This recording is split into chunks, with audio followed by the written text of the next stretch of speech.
Bom dia, estamos dando início a mais um XP Connection no ar. Bom dia, Ricardo Kim. Bom dia, Celso. Bom dia, pessoal. Isso aí, iniciando bem a semana, segunda-feira. Hoje é dia de falar um pouco da nossa carteira semanal, carteira, principalmente carteira comprada.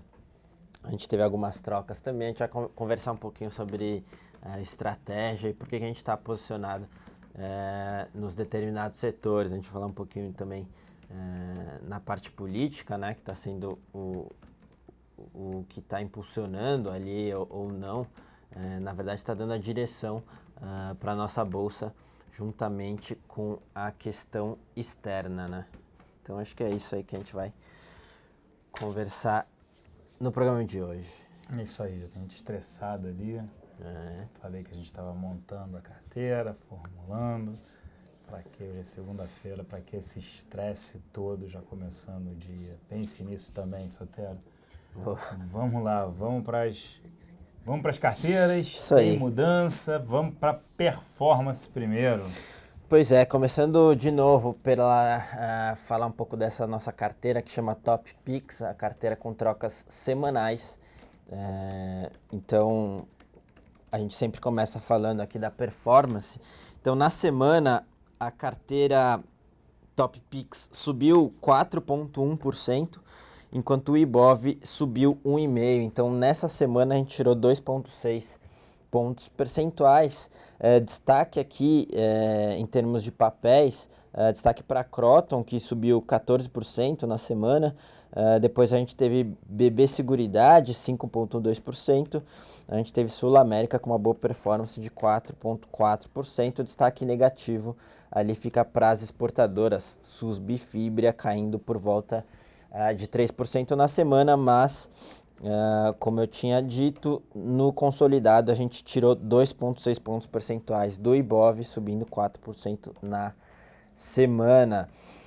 Falando de ano acumulado, em 2015 o Ibov cai 9,5% e a nossa carteira cai só 3%, então a gente aí 6,5 pontos percentuais acima do índice nessa carteira semanal.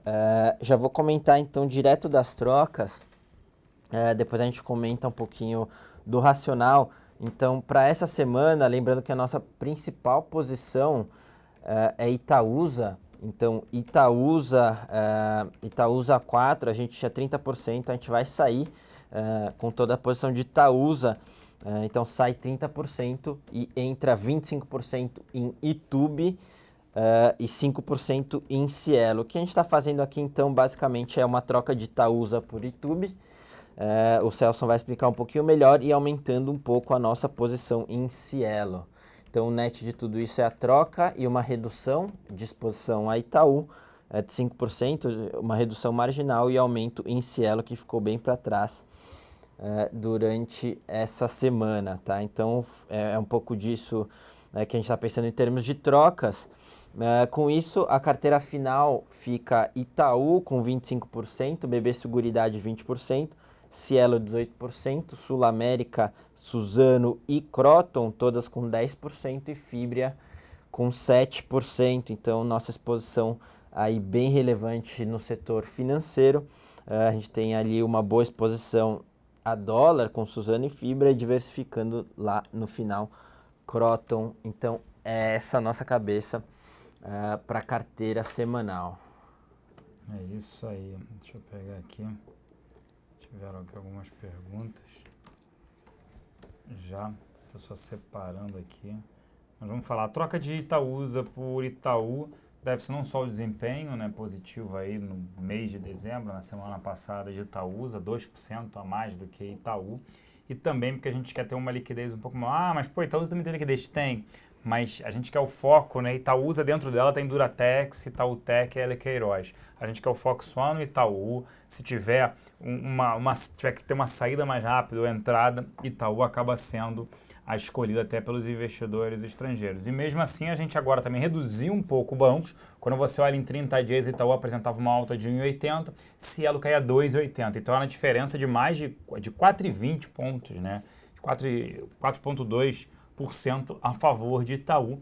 a gente resolveu aumentar Cielo. Acho que Cielo, o que pesa, né, foi dados de varejo, mas também o BTG tem uma participação no ativo, mas a gente acha que é resiliente, está num patamar de preços baratos, chama a atenção, como chama também a atenção de lojas Renner também, né, que a gente até discutiu bastante. Hoje até foi um dos motivos da gente ter atrasado, foi também essa discussão da carteira mais intensa, que a gente falou, pô, tem possibilidade de fazer várias trocas aqui. Tinha mesmo, a gente fez, mas preferiu nesse momento. Provavelmente semana que vem, né, dado até o desempenho da carteira, e aí é mais fácil você trocar quando você tem um desempenho positivo. Por exemplo, em 4 semanas, em um mês, a gente tira quase 8 pontos percentuais do índice. A gente está positivo em 3% e o índice cai quase 5%. Então, assim, em 6 meses, a gente está tirando 11,5 pontos percentuais do índice, né? Enquanto que em 12 meses a gente tira 8%, 8,30%.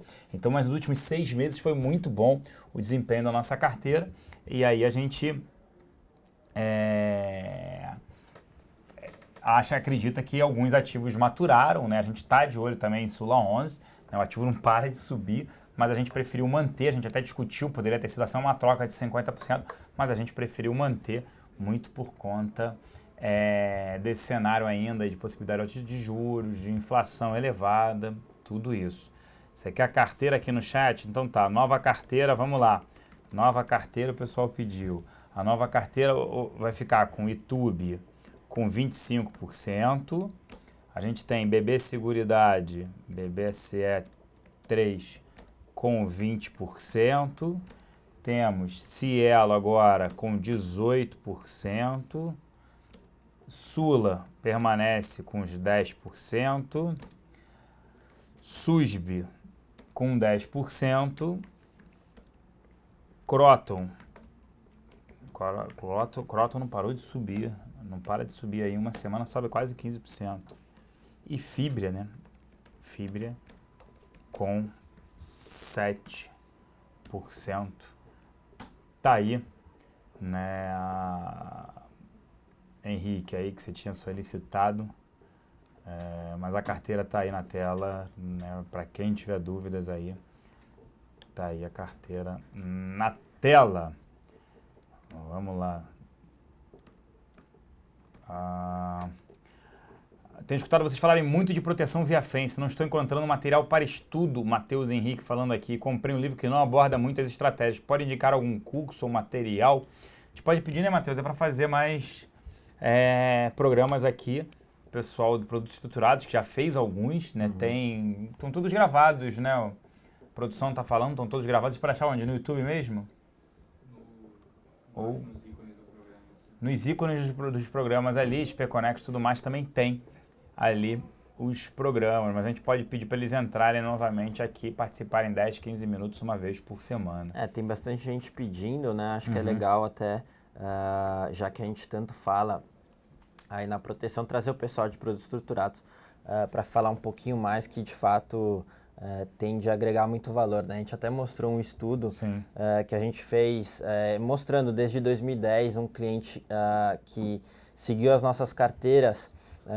Bom, a gente só de seguir as carteiras a gente outperformou o índice Bovespa, mas se o cliente ele tivesse feito essa fence, essa proteção de 3 em 3 meses, o ganho seria muito maior.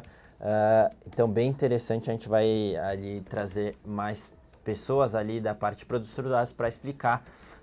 E para os nossos clientes a gente tem diversos materiais ali na intranet que o pessoal justamente da área disponibiliza para vocês. É bem interessante. É isso aí. O SMB perguntando até onde vai a Braskem. É boa pergunta, né? Saiu hoje aí no broadcast informação de que estariam envolvidos novamente, né, na Lava Jato. E o ativo não para de subir, pô, impressionante isso. A gente não gosta, segue não recomendando e não acredita que pode ter, né? Esse foi o caso, lembra do JBS, né? Que não parava de subir depois que BNDES e tudo mais, possível envolvimento, favorecimento, o ativo cai mais de 40% aí num curto espaço de tempo. Se a gente pode comentar de Porto Seguro, sim, a gente também gosta, mas prefere Sul América e BB Seguridade. Porto Seguro está focado mais em automóveis, houve uma queda no número de sinistros relevante, 40% do mercado dela está em São Paulo, né, de automóveis, cai bastante, não só por conta da crise econômica, o número de sinistros, que as pessoas deixam de andar de carro por conta do preço da gasolina, menor renda disponível, como também a alta de juros favorece o ativo. Por quê? Porque está protegido, porque ela já ganha mais dinheiro, ela pega o prêmio lá do seguro, que ninguém deixa de fazer mesmo com crise, porque é um patrimônio, ela aplica o prêmio em taxa de juros. Quando sobem os juros, ela acaba ganhando dinheiro. Fora isso, a lei do distrato, né, que nada mais... Do distrato, desculpa. A lei do desmanche, boa.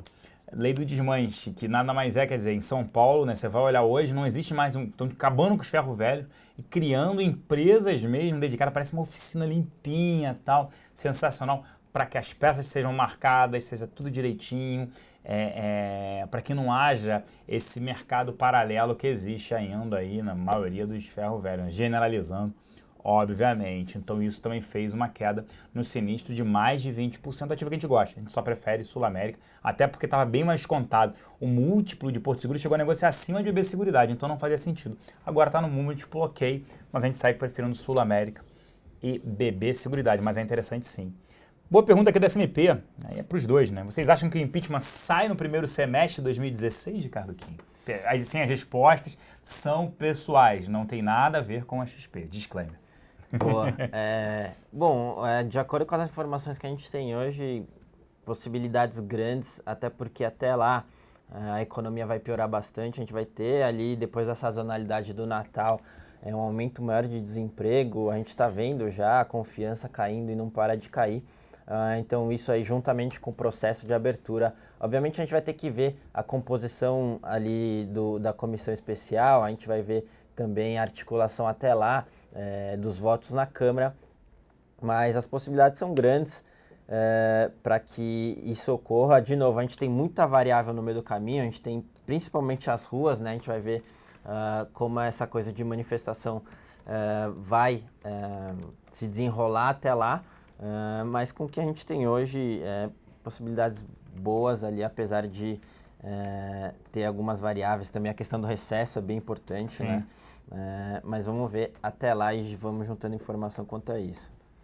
É isso aí, boa aqui. Eu acho que pode ter, no primeiro semestre, até acredito que ocorra sim, possa ocorrer o impeachment, mas é óbvio que são variáveis que a gente não controla e... Estou escrevendo aqui um negócio, mas que variáveis que a gente não controla, né, porque é político. Mas acredito até com essa ida, né, o PMDB tira o Eliseu Padilha do ministério. Domingo ontem, estava com o Alckmin, o Michel Temer. Não apareceu na coletiva que a Dilma foi se defender do Eduardo Cunha. O próprio Eduardo Cunha é do PMDB. Então, assim, abre espaço, sim. Eu acho que vai ter recesso, porque quem tem que chamar se vai ter recesso ou não, né, poderia votar, é o presidente da Câmara e do Congresso, eles são do PMDB. E eles... Como o governo articulou para votar isso mais rápido, porque eles acreditam que se voltar rápido não tem abertura do processo de impeachment, a oposição viu, opa, tem que ter recesso. Porque aí a economia piora de tal maneira que o MST e a CUT, que hoje ainda apoiam o governo, esperam uma melhora. Você passa o primeiro tri ainda problemático, porque se tiver recesso, o Congresso só volta dia 2 de fevereiro. 2 de fevereiro é uma semana antes do Carnaval. Esquece voltar essa semana. Só vai votar alguma coisa a partir de 16 de fevereiro. E aí a economia vai estar pior do que está hoje, muito provavelmente. Só acrescentando em termos de timing, que eu vi que era a questão da sua pergunta, acho que se tiver no primeiro semestre, enfim, pessoalmente. Isso aí, a pessoa perguntou de livro, aqui eu já postei aí, livros do Assuada Modaran e do Warren Buffett são interessantes, sim. Pedro. Mas vamos lá. Setor sucrocoleiro ficará doce ainda? Perdão, ele está perguntando. Alguma na carteira XP além de São Martinho? Não, a gente se tivesse ser só São Martinho, a gente falou de Tereos. Tereos aconteceu o que aconteceu, né? Que foi anúncio de fechamento de capital a R$65, a ação que mais subiu na semana, 150%, 130%. Impressionante isso. A gente prefere São Martinho, mas não faz parte da carteira. num possível novo rebaixamento da nota de crédito de uma das grandes agências de rating, qual seria realmente o risco do Brasil deixar de ser um bom pagador no caso dos títulos públicos? Há risco de calote? Risco existe, só não acredito que o governo deixe de pagá-lo, mas risco existe. Mas não é porque vai aumentar, né? O que vai acontecer? O Brasil tende a perder o grau de investimento? Sim. O que acontece? O mercado já, para comprar um título do governo, exige um retorno maior, mas isso já está embutido nos preços, já tem essa expectativa, né? Que não acho que isso vai mudar. Pode aumentar ainda mais a exigência de taxa de retorno, né? Como está tendo nas empresas, né? Isso aí, concordo. Mas se corta ainda esse ano, difícil dizer. Pelo fiscal poderia cortar, mas já está acabando o ano, né? Eu acho que vão esperar. Tiveram várias reuniões ali das agências agora, mas realmente talvez esperem essa questão, principalmente dessas discussões que começaram no impeachment, né? Para ter um pouquinho mais de informação. Isso aí. Qual a probabilidade maior para o Ibovespa daqui até o final do ano em relação ao preço de hoje? De cair e subir? Eu acho que tende a se manter nesse patamar, né? Se não tiver nenhum evento no meio do caminho, né, Kim? O que você acha?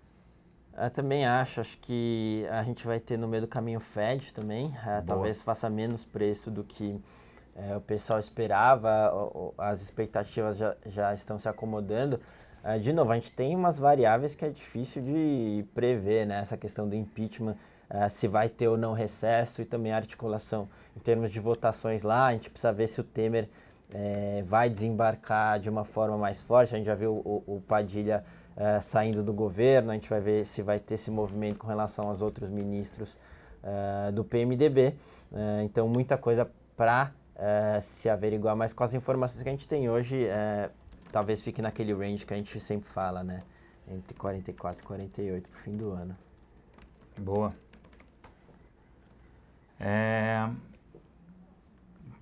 A Denise M está perguntando se há um ponto de entrada em Natura e Croto para swing trade. A gente não olha aqui, Denise, totalmente fundamentalista. A gente não olha para o preço do ativo, a entrada, saída e sim. A gente gosta de um ativo, a gente carrega, coloca em carteira. Às vezes não está em carteira, mas a gente acha interessante. Caso a gente já falou de Minerva, até São Martinho, não faz para nossas carteiras, lojas americanas, mas a gente gosta. Mas a gente não tem entra nesse ponto específico, a gente não tem. E sim, mais um indicativo de a empresa é boa, tem qualidade, vale a pena ter. Depois eu até respondo o Mukifa, que ele perguntou o que a gente julga como empresa cara e barata. Via Varejo anunciou aí uma associação com o Bradesco, a parte de cartões de crédito, por isso está andando, vai ter uma entrada de caixa, beneficia acompanhando no curto prazo, fez um corte de custo, mas eu particularmente não gosto do setor, né, de varejo, principalmente de eletrônicos domésticos, nesse cenário, desaceleração econômica, né, retiraram os benefícios de impostos, IPI, linha branca, linha marrom, as vendas estão caindo mais de 20% ano contra ano.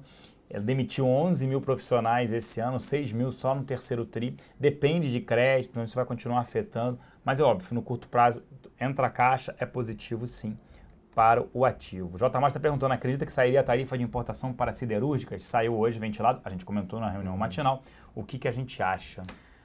Olha, de novo, eles vão conversar, de fato, talvez não seja tão óbvio assim. Tinham saído algumas informações que eles precisam ver e analisar os acordos ali com o Mercosul, com relação à tarifa única, etc. Então vão estudar justamente para impulsionar ali e fazer mais esse protecionismo. A gente estruturalmente não gosta, mas de forma prática, se isso aí passar essa semana, deve dar um impulso pontual, a gente acredita, para a parte de siderurgia, porque de novo, não é isso que vai mudar a dinâmica, né? A gente está vendo a parte da demanda, que é o mais importante aqui no Brasil, indo de mal a pior. A gente viu produção industrial ali abaixo do esperado, PIB abaixo do esperado também. Confiança ainda não chegou no fundo do poço. Junto a isso, as empresas de siderurgia estão extremamente alavancadas. Ali, CSN 6 vezes dívida líquida, geração operacional de caixa. Os Minas reportando EBITDA negativo, né? Geração de caixa operacional negativo, GGBR com questão de zelotes ali, então realmente não faz sentido ter posição nesse setor mesmo com uma possível ali, tarifa de importação do aço. Qual a perspectiva para o dólar com as questões do impeachment? Mais provável é subir ou estabilizar. né, esse ano não deve acontecer nada, eu não acredito. E boa parte da alta de juros nos Estados Unidos, até porque tende a ser gradual, também eu acho que já está precificado. Acho que num primeiro momento pode estressar o dólar, dependendo do processo, pode cair, mas depois tenderia a subir, né, Kim? A gente conversa bastante com a parte macro e realmente a gente está num ciclo agora de dólar se valorizando frente às demais moedas, a economia deles tende a outperformar, principalmente a nossa. Então a gente está ali num estrutural de dólar para cima e, de novo, no meio do caminho vai ter muita volatilidade, principalmente com essa questão de impeachment, com tanta variável que você não consegue dimensionar ainda, né? E o Mukif está... Gostaria de saber que indicadores vocês usam para classificar uma empresa como cara ou barata, né? Diversos indicadores. Você pode ter um ativo barato e a gente achar que é barato, mas não ter ele em carteira. Tem alguns ativos já, é muito barato. Tá, e o que é muito barato? Eu estou olhando por múltiplo, por fluxo de caixa descontado, tem um preço atrativo. Mas vai demorar muito para entregar. A gestão, às vezes, é ruim, não é uma gestão boa, não tem governança corporativa, então pode acabar prejudicando os acionistas minoritários. Então tem vários eventos ali no meio do caminho. E a gente vê boas empresas, excelentes gestões de empresas, quando você tem uma crise. É o caso de Loja Gênia. É um ativo caro? Hoje está se tornando até ficando barato, mas é uma excelente gestão. Croton, excelente gestão. Ambev, não tenho o que falar. Itaú também. Mas são caros. Barato é Petrobras. Barato vai continuar barato mais ainda e ficar mais barato ainda. Então tem que tomar um pouco de cuidado. Olhar só o múltiplo por si só. Você vai comprar Petro, provavelmente, outras empresas, real estate, e aí vai vender varejo, vai vender Loja Gênia, vai vender Ambev, vai vender empresas boas, Cielo, CETIP, BB Seguridade, e vai perder muito dinheiro nesse caso. Então, tem várias análises, a experiência. Para você formar um analista, né, no básico ali você demora 2 anos para você formar fundamentalista. Para ele se tornar bom, ou você sabe se ele é bom ou não naquilo, mais 2 anos. Então, no mínimo 4 anos. É como se fosse uma faculdade. A partir daí você vai ver, depois desses 4 anos, poxa, ele está no caminho certo, não está. E a experiência vai te dizendo que você vai vivendo momentos, né, e que a empresa faz coisas certas e erradas. Como é que ela se sai nesses momentos de crise ou não? O que ela fez naquele momento? Ela foi na contramão. Todo mundo estava fazendo uma coisa, ela foi na contramão. Mas ela saiu muito bem. Ela explica o sucesso, não é sorte. Né? Quanto mais a gente trabalha, mais sorte a gente tem, né, Ricardo? Isso aí. Então, assim, tem que tomar um cuidado, são várias coisas. Eu até vou dar o curso amanhã, no final do dia, são 3 horas de análise fundamentalista, né? É pequeno, mas tem que ver com o André Moraes, está cuidando tudo disso. Era para sábado, acabou que eu tive um problema no som, não consegui. Mas não dá para, obviamente, um curso de análise fundamentalista são dias, semanas, meses, né, para você concluir. E mesmo assim, depois você tem que estudar a empresa a fundo, tem que ler as informações anuais, entender o que ela faz, o que afeta o negócio dela. Então, aqui eu acabei falando muito, mas teria que falar muito mais do que aquilo que eu falei. O que vocês acham de investimentos em fundos e investimentos imobiliários e ETFs? ETFs parece que não andam muito no Brasil e fundos imobiliários são muito próximos a uma renda variável que perde atratividade comparado às ações. Luiz, não dá para olhar fundo de investimento imobiliário como ação, é muito mais como uma renda fixa. E aí você tem que estar muito próximo, sabendo o que aquela empresa está fazendo, se tem vacância, não tem. Ou a gente prefere renda fixa, debêntures incentivadas, títulos pré, pós, até tesouro, CDBs. Tem vários mecanismos, um pouco de posição em dólar e, dependendo do seu perfil, um pouco de posição em ações com FENS e proteção. Certo, Kim? Isso aí, tem tudo na nossa plataforma, né? A gente comenta bastante, é bem fácil ver. E agora é o momento, de novo, a gente fala muito aqui de renda variável, mas a gente continua sendo conservador ali, identificando os principais setores e empresas que tendem a performar melhor, mas a gente continua recomendando proteção e sempre falando aqui de aproveitar agora a renda fixa, né, com juros nesse patamar. Tem muita coisa para fazer, dá para mesclar aí o portfólio em pré, pós, debênture incentivada, então tem tudo ali na nossa plataforma, bem interessante. É isso aí. Vamos lá. Por fundamentos, as ações do setor de celulose podem subir mais além do patamar de preço que atingiram esse ano ou devem estagnar nas faixas de preços atuais, o Marcão? Ainda tem espaço em termos de valuation, né? Apesar da cotação ter subido muito, o potencial de geração de caixa, geração de valor das empresas também aumentaram ali com a desvalorização do real. A gente está vendo ali uma dinâmica de preço para celulose que vinha crescente, agora se estabilizou ali e até a gente viu alguma queda na China, mas a gente ainda acha que essa parte de real desvalorizado tende a impulsionar os próximos resultados. Elas têm feito uma desalavancagem muito grande lá, tanto Fibria quanto Suzano. Então, em termos de valuation, ainda, principalmente para Suzano, talvez tenha um pouquinho mais de espaço. É o que a gente olha tentando justamente compor o portfólio, deixando uma parte ali para exposição a dólar, né? Como a gente comentou ali, o estrutural, ao nosso ver, é para cima. Então, hoje a gente tem 17% em dólar. Então, a gente tende a manter alguma exposição nesse sentido. Boa. Aí já está interessante para ter em carteiras Qualicorp, depois eu falo de BR Malls. Qualicorp é aquela questão, né? Se você olhar só o múltiplo, ela está extremamente barata, mas aí entra toda aquela análise qualitativa, né? A gente tem, primeiro, que o setor de planos coletivos pode sofrer alterações ali via canetadas, mas também a gente tem um risco ali de investigação, né? A gente já viu o controlador da empresa ser mencionado ali alguns meses atrás, nada de concreto, mas você continua tendo alguma incerteza nesse sentido. Então, essa questão de regulação, mais talvez alguma coisa de investigação, tende a trazer um risco muito grande. A gente prefere ter empresas ali com uma gestão boa e sem esse risco ali que é mais imponderável, então a gente não gosta de dormir com um ativo como o Qualicorp, apesar de todo o valuation estar realmente muito barata e o operacional ser bem interessante, mas a gente não quer ter esse tipo de risco na carteira, né? A gente vê qualquer notícia que sai, cai 20%, 15%, a gente prefere estar fora, já que tem outras oportunidades ali na bolsa. A BR Malls é até um ativo interessante, tá? A gente até discutia sobre isso, se ele voltaria à nossa carteira.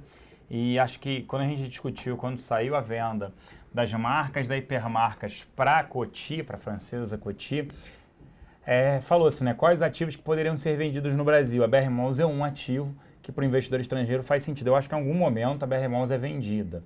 Tá, isso mais pelos controladores, é isso que eu falo, de conhecer a empresa pelos controladores, pela gestão, pela melhora que fazem na empresa, preparo, consolidam, acho que um dia podem vender. Então, um ativo que tem que ter em carteira é ter, esquecer e falar assim, olha, em algum momento podem comprar. Acho, e a gestão é boa. Acho que é isso que pode acontecer. Vocês acham que o dólar, após o dia 16 de dezembro, o que vai acontecer com o dólar no Brasil com a divulgação do Fed? Eu acho que boa parte já está no preço, né, Kim?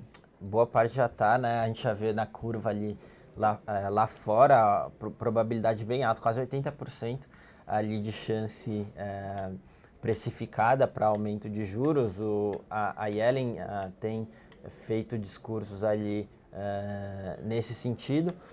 Então, a gente viu o payroll muito forte lá, o último payroll da sexta passada, então tudo indica que sim, a gente começa a ter um aumento de juros e, obviamente, o mercado já antecipa, então talvez a gente tenha ao longo da semana ali algum movimento nesse sentido, mas talvez o aumento em si não traga um impacto gigantesco, né? Obviamente vai ter uma volatilidade no dia ali, mas boa parte o pessoal já está precificando.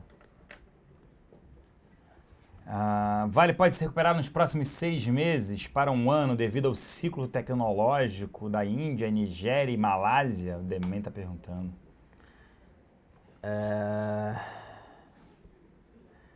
Desculpa, deixa eu pegar a pergunta de novo aqui. Se Vale pode andar nos próximos 6 meses a um ano com ciclo tecnológico na Índia, Malásia? Na verdade, a gente acha que não.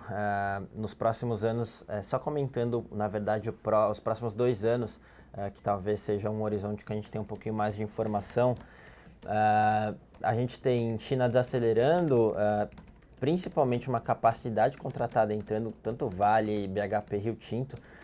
Então é isso que vai ser driver, são as grandes que entram com capacidade e o principal consumidor ainda que é a China desacelerando, isso aí tende a pressionar minério de ferro e é o que tem acontecido, só que na Vale especificamente a gente também tem um risco adicional da Samarco aí, talvez multas indo para os controladores, isso aí tende a afetar também Vale. Então, um news flow muito negativo juntamente com essa parte de preço do minério pressionado. A gente tem também pressão no caixa, né?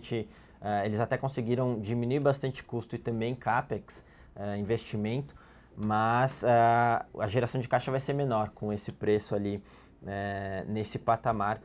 Realmente a gente deve ver até corte de dividendos para o ano que vem, assim como eles fizeram para esse ano. Então, curto e médio prazo para Vale fica difícil de ter exposição, até porque tem essa questão imponderável ali de Samarco, a gente não sabe o desenrolar disso, tanto em termos ambientais, danos às famílias e até deixar de ganhar a parte de dividendos e receita da Samarco, né? Isso. Braskem pode sofrer com a Lava Jato? Sim, até porque os dois controladores, Odebrecht e Petrobras, né, são os controladores da companhia e estão envolvidos.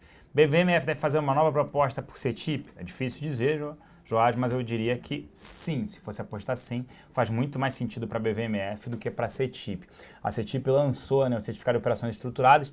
No segmento da BVMF só cresce operações estruturadas, que a gente sempre recomenda aqui, e a negociação, o volume negociado em bolsa vem caindo. Então acredito que sim, que faça uma oferta. Está no nosso relatório matinal. Sendo cliente, preenche os dados abaixo, se torne cliente da XP, tem acesso a esses relatórios, como o nosso relatório de short, que a gente já tinha, permaneceu na Petrobras na carteira como short, 20%, né, tá desde o ano passado, e a gente recomendando short. E agora a gente segue short, terminou o prazo lá, foi suspenso o prazo da emissão das debêntures, agora a gente pode falar de novo de Petrobras, mas quem tem acesso ao relatório é justamente o cliente da XP. Isso aí. Comentar hipermarcas, né? Hipermarcas anunciando ali recompra de ações, algumas medidas, né? Anunciou a venda, querendo focar em alguns segmentos, mais o segmento farmacêutico. É um ativo que não é barato. Eu acho que com a consolidação das farmácias e drogarias tende a pressionar a indústria farmacêutica, mas também não é caro, mas eu prefiro outros ativos. VEG, por fundamentos, o que esperar, Marcão? Olha, a VEG está em um momento interessante. Em termos de valuation, não está uma barganha. Já teve muito mais cara, né? A gente falava naqueles patamares altíssimos de acima de 20 vezes preço-lucro para o ano que vem. A gente recomendava fortemente proteção e não gostava de uma exposição. Agora é fato que caiu bastante, está num valuation mais atrativo. A gente tem algum news flow interessante, principalmente a entrada da VEG na prévia, na prévia do índice Ibovespa. A gente tem ela entrando com 1% também, que é um peso interessante. Alguns locais ali, institucionais, olhando o papel. Realmente, agora ela está num valuation mais barato, só que a gente ainda acha que não tem muita margem de segurança, né? Porque ela tem uma boa exposição ao mercado doméstico ainda, por mais que ela tenha uma exposição ali a mercado externo, essa parte interna tende a prejudicar os resultados. Se alguém quiser entrar, né, um cliente quiser entrar em VEG, a gente recomenda que entre via proteção, né, com algum tipo de proteção via derivativos, isso sim faz todo sentido. Agora, entrar só com papel, uma posição concentrada, a gente não recomenda por conta dessa margem de segurança em termos de valuation, que não está tão tranquilo assim. Boa, vamos lá. O que acham de Prum para longuíssimo prazo? A gente não olha. O que a gente acha de Marco Polo? O Henrique está perguntando. Marco Polo, de novo, é uma boa empresa em termos de gestão, sempre entregou resultados bons. É que agora, assim, difícil você lutar contra o macro, né? Ela tem ali uma correlação muito grande com a atividade econômica, enfim. Então, difícil ver algum tipo de inversão nesse sentido. A gente viu ali diversos cortes no PSI, que é um importante ali financiamento para o setor. Então, de novo, a gente não, ainda vê uma economia se deteriorando, isso aí tende a continuar impactando, então, sem trigger muito claro para Marco Polo por enquanto. Quando o macro talvez inverter, a gente tiver uma boa perspectiva, uma melhor perspectiva, talvez aí sim seja o caso de começar a olhar o ativo. Vocês acham que o Banrisul está mesmo tão exposto à crise do governo do Rio Grande do Sul? Será que não está não estão misturando muito as coisas. O problema, Denise, é que o Banrisul é ligado à economia do Rio Grande do Sul fortemente, que vem desacelerando também fortemente. Não é só ao Estado, ao problema, né, do Estado de não conseguir pagar o funcionalismo público, tudo isso também está ligado a isso. Fora isso, a inadimplência tende a aumentar bastante por lá. Então, a gente não gosta do ativo. Se tiver que ter um ativo, que é o setor financeiro, a gente prefere seguir Itaú para não ter surpresas negativas. O Focus prevê saldo da balança comercial de 30 bilhões de dólares em 2016, o dobro desse ano.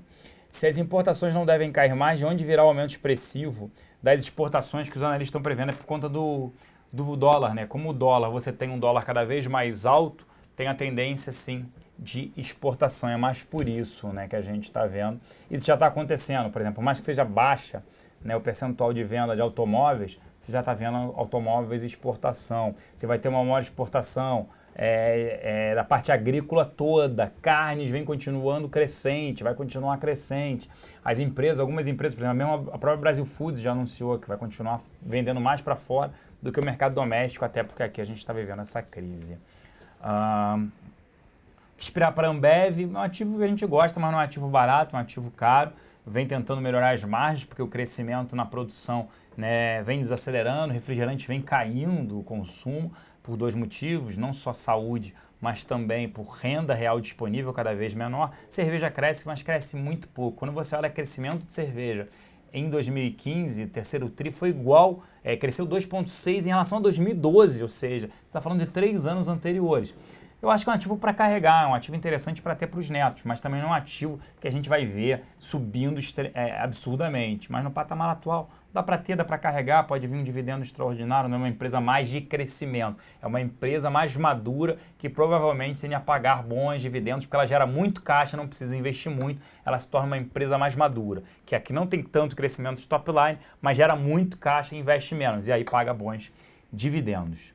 Alguns analistas preveem que se o Banco Central subir os juros em janeiro, esse aumento seria de 0,5% para mais. Isso não estaria precificado em bolsa, concordo? Concordo que não estaria precificado em bolsa, sim. Mas na curva já está. Na curva já está.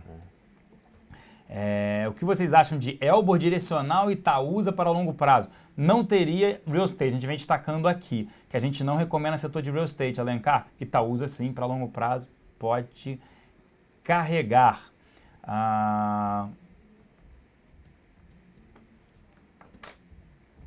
Vamos lá. O que vocês acham de Guararapes? Teve uma pergunta de Gerdau, né, também, né? GGBR3, se eu não me engano. Teve uma pergunta. Bom, Gerdau fica naquele contexto do setor siderúrgico que a gente ainda não gosta. Eu já comentei ali daquele aumento de tarifa. Agora, falando especificamente de Gerdau, boa parte da queda desses últimos dias foi porque ela foi citada ali, de novo, na questão do CARF, Operação Zelotes, etc. A gente já vinha alertando sobre isso. Então, de novo, a empresa vem aumentando o endividamento, a Goal, né, que a holding teve que fazer aumento de capital já, e ainda mais essa questão de investigação. Não tem porque ficar no ativo, tem outros ativos muito mais promissores ali, com menos risco. Isso. E sobre Guararapes, que são as lojas de Achuelo, subiu no último mês, o volume continua alto, tudo bem, é um ativo barato. Mas se tivesse que ter, hoje eu preferia, se tivesse que ter assim, vestuário, iria de loja Jenner, que eu prefiro como gestão. Mas Guararapes tinha sofrido muito, o ativo se tornou barato, tem uma liquidez muito baixa, o volume aumentou, mas a gente prefere loja Jenner. Varejo, como todo, deu uma melhorada, né, no mês, por incrível que pareça. No mês passado também as curvas de juros acabaram cedendo, as mais longas. Quando você acha que vai subir no curto prazo, a mais longa de juros cai. E aí melhora o médio e longo prazo para o varejo, porque você olha, para o real estate também, você olha mais para frente, fala shoppings também, você olha lá mais na frente, que são setores que trabalham alavancado, essa situação melhora um pouco, tá? Não, refrigerante tem queda na demanda sim, tá tendo uma queda na demanda. É uma troca, né? Entra como supérfluo também, né? Você consegue trocar o consumo nesse caso. Se o dólar se mantiver estável no preço atual, múltiplos seria um bom ativo para se ter em carteira. Né? Múltiplos e Smiles sofreram muito SMP, porque eles têm, né, a troca dos pontos, né? $1, 1,5 ponto. Então, como o dólar subiu, você acabava trocando por menos pontos. Isso acabou gerando um problema para elas. Elas sofreram agora aí no passado não muito distante, esse ano, alguns meses atrás.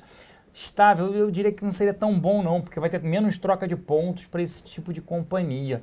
Não diria que seria muito bom não. Boa, empresas que não precisam investir muito, tudo isso. Cada vez mais o principal cliente ali são os bancos, né? Cada vez mais eles estão dificultando essa troca de pontos para o banco, do banco para múltiplos ou smiles, etc. Eles tendem a cada vez mais tentar deixar dentro de casa, né? Fazer parcerias ali para oferecer eles próprios as passagens, etc. Então, cada vez dificultando mais essa transação. Isso. E o que vocês acham da CEMIG para longo prazo? Será que recupera? A gente não gosta muito, não gosta de setor. O ativo sofreu muito, a gente já vinha falando isso, estava na carteira short, depois infelizmente a gente até tirou. Né? Ela perdeu 40% da geração de energia dela com Miranda, São Simão e Jaguara. Né? O STJ determinou que não, ela queria renovação automática por mais 20, 25 anos, ela não conseguiu. Segue aí um cenário totalmente desafiador para a companhia, fora a interferência governamental. Então a gente prefere ficar de fora do ativo, tá?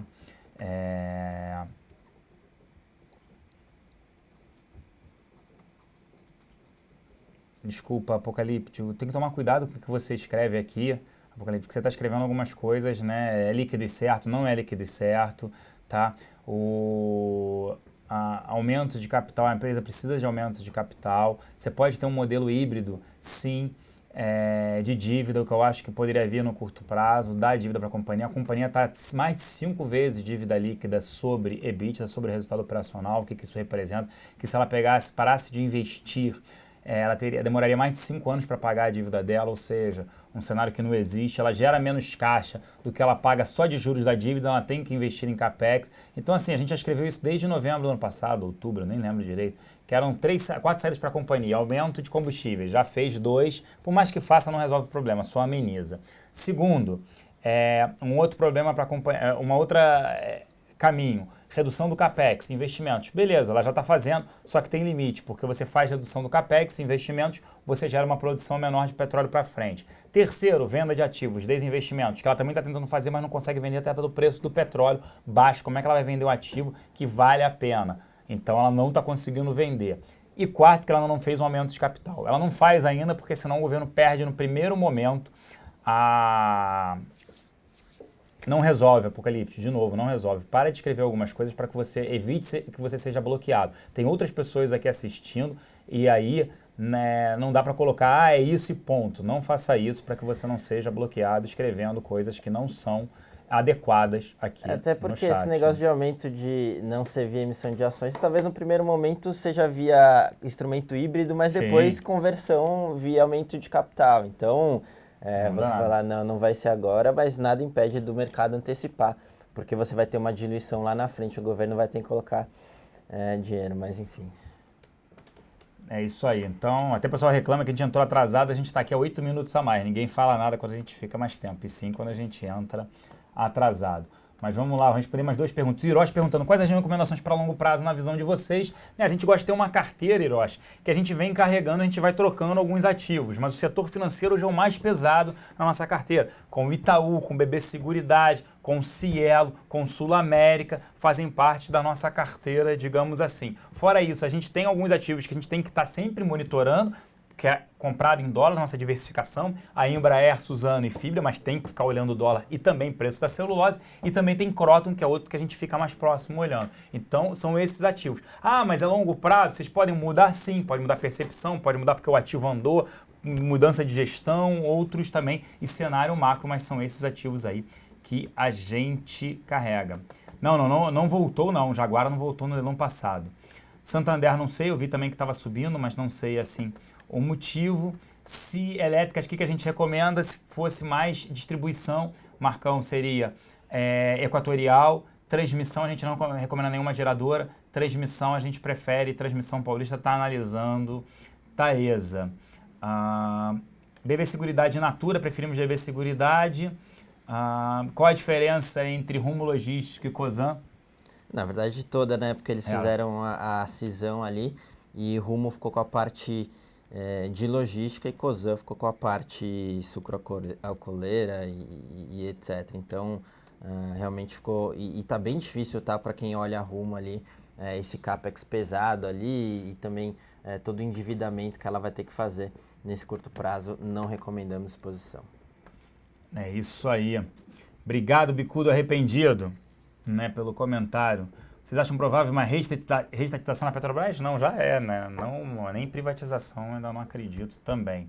São Carlos descontada? Sim, extremamente descontada, até também pela liquidez, né? Sim, Minion Trader, sim, Kim Plácido, como na época do Giba, Gutão, Tito Sasaki, dá uma quicada aqui no chat, naqueles que dizem coisas inadequadas, kika. Já bloqueei aqui alguns, a gente bloqueei hoje 2, né? Tem que tomar cuidado, não é que a gente não tem problema nenhum com opiniões contrárias às nossas, gente, que isso fique muito claro.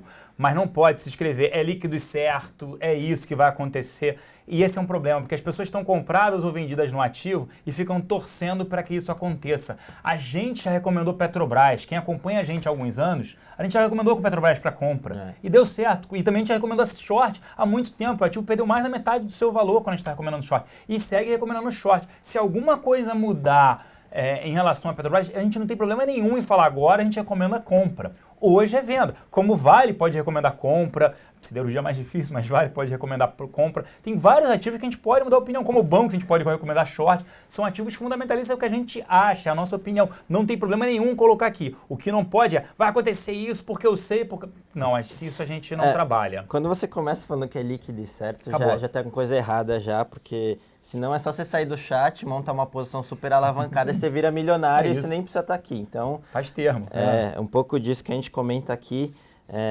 E a gente está aqui só para ajudar, né? Nada mais que isso. É isso aí. E sobre login eu não vi, o papel não para de cair, é verdade. Eu não sei se é por conta dessas licitações de portos. E tem também muito holder saindo do papel, que é extremamente líquido. Então, desistindo, jogando a toalha. Estão jogando a toalha e quando você não tem liquidez, pressiona muito o small cap sem liquidez. É isso aí. O que a gente acha de Eternit para longo prazo? Era um ativo até que era bom, sofre o problema na parte de amianto, você tem a Saint-Gobain querendo bater no Brasil, tirar ela dali. Tem alguns acionistas ativistas, o que são acionistas ativistas? Compram uma parcela relevante da companhia e ficam lá no dia a dia querendo falar para o conselho fiscal, participar mais do dia a dia e mudar algumas coisas. Pode ser que para longo prazo dê certo, mas eu acho que tem outros ativos com maior liquidez que no curto prazo tem um risco-retorno interessante. Sobre Vale, qual seria o preço justo hoje? Está extremamente difícil, porque qual o preço do minério que vai atingir? Samarco, multa? Exatamente. O que a gente pode falar é que tem muito risco para baixo, ali não tem muito trigger para ver esse papel andando, então a gente não recomenda exposição no ativo. Ainda não chegamos ao fundo do poço. Última pergunta. Sobre Blackboard a gente não sabe, Lusato, se está com algum problema. Infelizmente, aqui a gente não sabe. Mas sobre o fundo do poço da crise ainda não chegamos. O setor financeiro, obviamente, sofreria. Por isso que a gente recomenda nossa carteira versus a Fence, né? Contra a Fence, contra uma proteção, uma cerca, que seria a tradução no Ibovespa. Se tivesse feito no ano, você teria uma rentabilidade de mais uns 4, 5% só da Fence, mais do que a carteira está dando no ano, mais de 12%. Então você teria 16% de diferença para o Ibovespa, estaria bem positivos. Estaria assim, bem positivo, sim. Tá? Sobre par corretora, infelizmente, Joás, a gente tem que até olhar, eu estou devendo isso, tem que dar uma olhada no ativo, não olhei desde que abriu o capital, acabei olhando BB Seguridade, outros ativos, a gente não olhou. Obrigado aí pela atenção, pelo tempo de vocês. Para comprar Tere hoje, fica legal, tem um certo estresse que pode não ter oferta, tá oferta aberta, tomarem um pouco de cuidado, já foi um evento anunciado, o ativo corrigiu para próximo, demora ali 90 dias para acontecer a OPA. Sei lá, eu iria para outro ativo, não olharia a ele, não. Tá bom? Qual o melhor ativo por preço para longo prazo, na visão de vocês, por preço baixo? Ainda teria Itaú na carteira, um BB Seguridade, ainda teria esses dois ativos, tá bom? A gente vai ficando por aqui, sendo que a gente esticou umas 15 minutos do programa, entramos com 10 de atraso, ou seja, ganhamos 5 minutos para vocês. Desculpa, às vezes a gente entra mesmo atrasado, tava vendo as carteiras, né? Tava discutindo isso, então a gente acabou atrasando. Ações para o pré-impeachment são as públicas, e aí no caso, se tivesse que escolher uma, iria em Banco do Brasil. Isso aí. Mas bancos também andam, Itaú também anda, como mostrou isso há poucos dias. Obrigado pela atenção, paciência de vocês, pelo tempo. Às vezes a gente tem que bloquear algumas pessoas até por alguns comentários, como o Kim já falou, líquido certo, é isso, vai acontecer, tudo mais. Aqui não tem isso, não é previsão de futuro. São perspectivas embutidas no valor das ações que a gente acredita que estão baratas ou caras. Tá bom? Um grande abraço para vocês, a gente se vê amanhã na reunião matinal. Até lá. Valeu, pessoal, até a próxima.